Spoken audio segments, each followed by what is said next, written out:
లడ్డుది ప్రతి వాడికి తెలుసు, వాడు ఎన్ని చెప్పిన జంతు కొవ్వు కలవలేదు అన్నాడు. కెమికల్స్ ఇంకా ప్రమాదంగా, కెమికల్స్ అనేది ప్రాణహాని, అది వాడికి తెలియాలి. ఇక మన పిల్లలకు కూడా తెలిసిపోయింది కదా. ఇక మీరు నేను చెప్పేదే ఉంది, 1% కూడా నెయ్యి లేదు అని సిబిఐ చెప్పింది.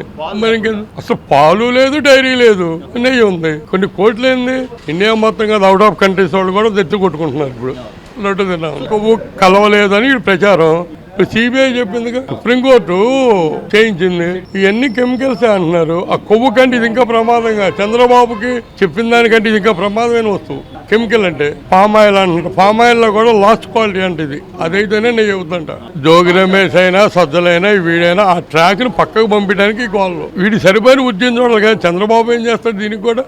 వీడు అట తిడతాం, వాడు రమ్మని ఇవ్వాలి కాబట్టి రేపైనా వాడు గుంటూరులో తన్నులు తినక తప్పదు. జనం అనుకుంటున్నారు అక్కడ హెడ్ మాస్టర్ గారు తిండ కదా అపలహారం, మీరు కూడా తినొద్దు, నేను తింటలేదు, మీరు కూడా ఆగన్నాడు. ఆగారు వీళ్ళు.